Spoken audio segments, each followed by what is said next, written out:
రోజు రోజుకి గోల్డ్ రేట్లు పెరుగుతున్నాయి. తాకట్లో ఉన్న బంగారానికి వడ్డీలు పెరుగుతున్నాయని టెన్షన్ పడుతున్నారా? కొమ్మూరి గోల్డ్ వచ్చాక ఆ టెన్షనే పోయింది. కొమ్మూరి గోల్డ్. విజయ్ త్రిషాల గురించి కామెంట్ చేసిన ఒక మాజీ మంత్రి, ప్రస్తుత డిఎంకే ఎమ్మెల్యే, ఆయన్ను అరెస్ట్ చేసి జైల్లో పెట్టడం అనేది ఇప్పుడు తమిళనాడులో సంచలనంగా మారింది.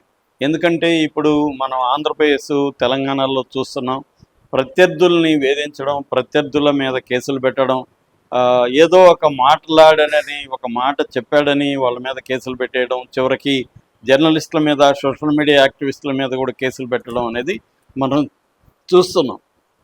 ఇప్పుడు తమిళనాడులో కూడా సరిగ్గా ఇలాంటి సంఘటన జరిగింది. తమిళనాడులో విజయ్ మేలో అధికారంలోకి వచ్చాడు. అప్పటి నుంచి విజయ్ మీద అందరి కన్ను ఉంది నేషనల్ వైడ్గా. ఎందుకంటే విజయ్ అధికారంలోకి వస్తాడని ఎవరు కూడా ఊహించలేకపోయారు. ఎగ్జిట్ పోల్స్ కానీ, తర్వాత ఎలక్ట్రల్ పోల్స్ కానీ ఏవి కూడా విజయ్ అధికారంలోకి వస్తాడని ఒక గెస్ చేయలేకపోయారు. అయితే విజయ్ అధికారంలోకి వచ్చాడు. ఆయనకి పాలనా అనుభవం లేదు, రాజకీయ అనుభవం లేదు. ఆయనతో కూడా ఉన్న వాళ్ళకి కూడా పాలనా అనుభవం ఉన్న వాళ్ళు చాలా తక్కువ. ఒక బ్యూరోక్రసీ మీద పట్టు లేదు. తర్వాత 108 సీట్లు ఆయన సొంత పార్టీకి ఉన్నాయి. ఇతరుల మీద ఆధారపడి గవర్నమెంట్ నడపాలి. ఆయన ఎలా నడుపుతాడు అన్నది ఉంది. స్టాలిన్ 6 నెలలు నేను హనీమూన్ పీరియడ్ ఇస్తాను, విమర్శలు చేయను అని చెప్పాడు. కానీ స్టాలిన్ కూడా విమర్శలు మొదలు పెట్టేశాడు. ఈ ప్రభుత్వం కూలిపోతుందని కూడా పదే పదే స్టాలిన్ చెప్తున్నాడు. ఈ క్రమంలో అసెంబ్లీ జరుగుతుంది తమిళనాడులో. ఆ అసెంబ్లీలో హార్స్ ట్రేడింగ్ మీద, అంటే వేరే పార్టీలో ముఖ్యంగా ఏఐడిఎంకే ఉన్న వాళ్ళని విజయ్ తన పార్టీలోకి లాక్కుంటున్నాడని, తన పార్టీ మెంబర్షిప్ పెంచుకోవడానికి ఆయన ప్లాన్ చేస్తున్నాడు, దీన్ని హార్స్ ట్రేడింగ్ అంటారు అని చెప్పి గోల్ జరుగుతుంది. మరోవైపు విజయ్ ప్రభుత్వాన్ని కూలదోయడానికి డిఎంకే దాదాపు 50-60 కోట్లు ఖర్చు పెట్టి ఒక కుట్ర పన్నుతుంది. టీవీకే ఎమ్మెల్యేని కొనడానికి ట్రై చేస్తుంది. ముఖ్యంగా డిఎంకే మాజీ రాష్ట్ర మంత్రి బాలాజీ సెక్తివేల్ లాంటి వాళ్ళ ఆధ్వర్యంలో ఈ స్కీమ్ నడుస్తుంది అని చెప్పి TVK MLA Shri Vaikunthan gang rape మీద డిస్కషన్ జరుగుతుంది. ఇతను ఒక గ్యాంగ్ రేప్లో ఉన్నాడు, అతను అరెస్ట్ చేయలేదని డిఎంకే మాట్లాడుతుంది. అలాగే అనేక లా అండ్ ఆర్డర్ ఇష్యూస్ మీద కూడా విజయ్ ప్రభుత్వం సరిగా స్పందించట్లేదని డిఎంకే ఆరోపిస్తుంది. సో ఇలాంటి ఒక నేపథ్యంలో ఇప్పుడు అనితా రాధాకృష్ణన్ అనే ఒక డిఎంకే నాయకుడు, ప్రస్తుత ఎమ్మెల్యే, ఎక్స్ మినిస్టర్, ఆయన్ను అరెస్ట్ చేయడం అనేది సంచలనంగా మారింది. ఆయన ఇంతకీ ఏం కామెంట్లు చేశాడు? ఎప్పుడైతే ఈ డిస్కషన్ జరిగినప్పుడు అసెంబ్లీలో హార్స్ ట్రేడింగ్ మీద డిస్కషన్ జరిగినప్పుడు విజయ్ చాలా టెన్స్గా ఉన్నాడు, సీరియస్గా ఉన్నాడు అనేది చాలామంది కూడా అన్నారు. ఆ టైంలో అది చూసిన ఈయన ఇప్పుడు ఆత్తూర్ అనే ఒక తూత్తుకుడి జిల్లాలో ఆత్తూర్ అనే ఒక ఊర్లో కరుణానిధి జయంతి వేడుకలు జరుగుతున్నప్పుడు ఈయన అందులో పార్టిసిపేట్ చేశాడు. అందులో ఆయన ఏం చెప్పాడంటే, విజయ్ చాలా కోపంగా, ఫ్రస్ట్రేషన్గా ఉన్నాడు అసెంబ్లీలో.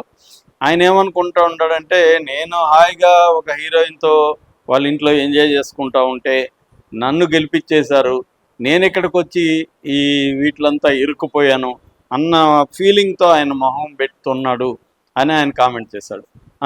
అంతేకాకుండా నేను వ్యాపారస్తుని, ఒక షాపుకి ఒక వ్యక్తి అప్పడగడానికి వచ్చాడా లేకపోతే సరుకులు కొనడానికి వచ్చాడా అనేది నేను అతను బాడీ లాంగ్వేజ్ చూస్తే చెప్పేయగలను. అందువల్ల నాకు విజయ్ని చూస్తే నేను అర్థమైపోయింది, నాకు అతని ఫీలింగ్స్. అతను హాయిగా హీరోయిన్తో కూడా గడపకుండా ఇక్కడొచ్చి ఇరుక్కున్నామన్న ఫీలింగ్స్ ఉన్నాయి అతని ముఖంలో అని కామెంట్ చేశాడు. దాని మీద అక్కడ కంప్లైంట్ ఇచ్చారు టీవీకే పార్టీ వాళ్ళు.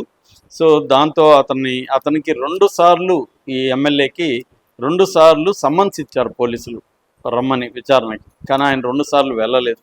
వెళ్లకుండా ఆయన హైకోర్టులో యాంటిసిపేటరీ బెయిల్కి అప్లై చేశాడు. అక్కడ హైకోర్టు జడ్జి ఇలంతి రయ్యాన్, ఆయన పేరు జీకే ఇలంతి రయ్యాన్, ఆయన యాంటిసిపేటరీ బెయిల్ని రిజెక్ట్ చేస్తూ కామెంట్ కూడా చేశాడు. అదేంటంటే 1967 నుంచి కూడా సినిమా వాళ్ళు రాజకీయాల్లో ఉన్నారు, తమిళనాడు రాజకీయాల్లో. అలాంటప్పుడు విజయ్ ఏదో కొత్తగా సినిమా రంగం నుంచి వచ్చినట్టుగా మాట్లాడడం కరెక్ట్ కాదు. రెండవది, ఒక తమిళనాడు రాష్ట్ర ముఖ్యమంత్రిని ఆ కుర్చీకి, ఆ ముఖ్యమంత్రి పోస్టుకి రెస్పెక్ట్ ఇవ్వాలి. అది ఇవ్వకుండా ఇలాంటి కామెంట్లు చేయడం కరెక్ట్ కాదు. అందుకని నేను యాంటిసిపేటరీ బెయిల్ ఇవ్వట్లేదు అని జడ్జి రిజెక్ట్ చేశాడు. ఎప్పుడైతే జడ్జి యాంటిసిపేటరీ బెయిల్ రిజెక్ట్ చేశాడో పోలీసులు అతన్ని అరెస్ట్ చేసి జైల్లోకి పెట్టారు. దీన్ని డిఎంకే తీవ్రంగా విమర్శిస్తుంది. ఇది వెండెట్టా పాలిటిక్స్, అంటే పగ ప్రతీకారం పెట్టుకొని చేస్తున్నారు. టీవీకే వాళ్ళు కూడా ఇలాగ మాట్లాడుతున్నారు చాలామంది. వాళ్ళ మీద ఎందుకు కేసులు పెట్టట్లేదు? ఇందాక చెప్పినట్టుగా ఈ శ్రీవైకుంఠన్ అనే ఒక టీవీకే ఎమ్మెల్యే గ్యాంగ్ రేపులో నిందితుడిగా ఉన్నాడు. అతన్ని ఎందుకు అరెస్టులు చేయలేదు? అతని మీద ఎందుకు చర్య తీసుకోలేదు? అలాగే అనేక లైంగిక దాడులు స్త్రీల మీద జరుగుతున్నాయి, రేపులు జరుగుతున్నాయి. వాళ్ళ మీద ఏమి ఇంత వేగంగా ఈ పోలీసులు స్పందించట్లేదు. ఇదంతా కూడా సినిమా స్టైల్ పోలీస్ ఎంపైర్ని విజయ్ నడుపుతున్నాడు అని చెప్పి స్టాలిన్ కానీ కనిమొల్లి కానీ వీళ్ళు తీవ్రంగా విజయ్ మీద విడిచిపడుతున్నారు.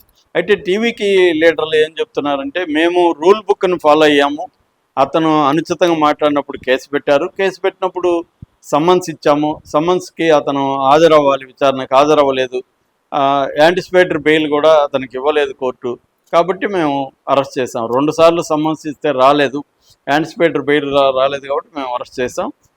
ఇష్టం వచ్చినట్టు మాట్లాడడం కరెక్ట్ కాదు. విధానాలను విమర్శించవచ్చు, పరిపాలనలో ఏదైనా తప్పులు జరిగితే విమర్శించచ్చు కదా, వ్యక్తిగతంగా మాట్లాడడం కరెక్ట్ కాదు అని విజయ్ పార్టీ నాయకులు అంటున్నారు. మరోవైపు టీవీకి మామూలుగా అయితే అవతల పార్టీలో ఒకరెవరైనా ఇలాగ మాట్లాడితే యువతల పార్టీలో కూడా వాళ్ళ బండారం బయట పెడుతూ, లేకపోతే వాళ్ళ కన్న అఫైర్లు ఇంకా ఇట్లాంటివన్నీ కూడా వీళ్ళు చెప్పేవాళ్ళు. కానీ టీవీకే పార్టీలో ఆ సంయమనం కనిపిస్తుంది. వీళ్ళెవరు కూడా బయటకు వచ్చి ఈ విషయం మీద స్పందించట్లేదు. ఓన్లీ ఏంటంటే మేము రూల్స్ని ఫాలో అయ్యాము, చట్టాన్ని ఫాలో అయ్యామని చెప్తున్నారు తప్ప కౌంటర్ అటాక్ అనేది డిఎంకే మీద టీవీకే వాళ్ళు చేయట్లేదు. అది ఒక కొత్త సంప్రదాయంగా అందరూ కూడా మెచ్చుకుంటున్నారు విజయ్ని. అయితే ఇక్కడ ఇంకొకటి కూడా డిఎంకే చెప్తుంది, ఇదంతా కూడా డైవర్షన్ పాలిటిక్స్. విజయ్ పార్టీ చాలా ఇమ్మోరల్గా, అంటే అనైతికంగా ఏఐడిఎంకే పార్టీలో నుంచి వ్యక్తులను తీసుకుంటుంది, నాయకుల్ని తమ పార్టీలోకి చేర్చుకుంటుంది. ఇది అనైతికము. ప్రజలు ఏఐడిఎంకేలో ఉండమని వాళ్ళని గెలిపిస్తే వాళ్ళని ఇలా తీర్చుకోవడం కరెక్ట్ కాదు. ఈ విషయాల్లో చర్చ నడుస్తున్నప్పుడు చర్చను డైవర్ట్ చేయడానికి ఎమ్మెల్యేని అరెస్ట్ చేశారు. ఇది క్లియర్గా డైవర్షన్ పాలిటిక్స్ అనేది వీళ్ళు మాట్లాడుతున్నారు, డిఎంకే వాళ్ళు. సో ఏదేమైనా ఇది అంటే మన రాష్ట్రాల్లో కూడా ఇలాగే ఉంది. నిజానికి ఇది చాలా మైల్డ్గా మాట్లాడినట్టు అనిత రాధాకృష్ణ, మన వాళ్ళు ఇంకా రెచ్చిపోయి మాట్లాడతారు. మనకు తెలుసు కొడాలి నాని లాంటి వాళ్ళు, రోజా లాంటి వాళ్ళు ఎంత తీవ్రమైన వ్యక్తిగత కామెంట్లు చేసేవాళ్ళు తెలుసు. సో